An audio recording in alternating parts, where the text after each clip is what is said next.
I'm not a big fan of autism assessments as they stand currently. Two parts because they are based on little white boys, and they also were written by neurotypicals. That being said, let's take the 10 question autism quotient. I often notice small sounds when others do not. Okay, my first problem with this question is when.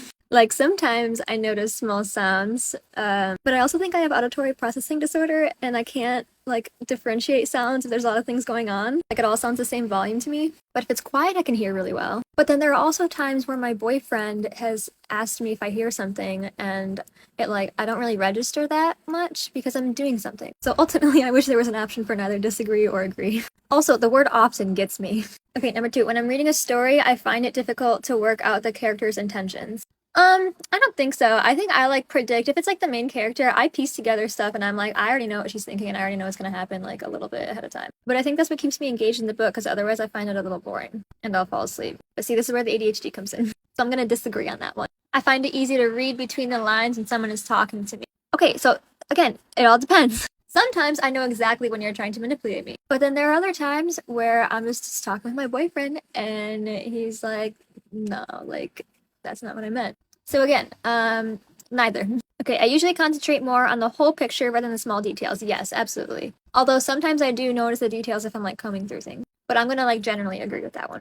I know how to tell if someone listening to me is getting bored. Oh yeah, I pick up on that real easily. Specifically because I have rejection sensitivity and I know when to shut up. But that's from masking. So I'm gonna agree, but I don't think that's a great indicator for autism.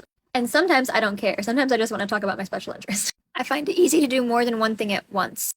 This is a little complicated. I feel compelled to because of my ADHD, because doing one thing at a time is kind of boring. It's not enough dopamine. But am I successful at doing things more than once? That's a different story. So I don't know where we stand with that one. Okay, I find it easy to work out what someone is thinking or feeling just by looking at their face. That depends. I'm gonna go with sometimes. Some people I can, if I'm like in the people observing mode, you know, if I'm like watching other people, I can be like, oh yeah, I bet she's thinking this. Oh, I bet she's thinking that. If I'm having a conversation with you and I'm like talking with you, I can sometimes. I think it depends if I'm like in super fight or flight or not. If I'm like in super fight or flight or if I'm like super rejection sensitivity-esque, then it's really hard. So I don't really know about that one. If there's an interruption, I can switch back to what I was doing very quickly. Absolutely not.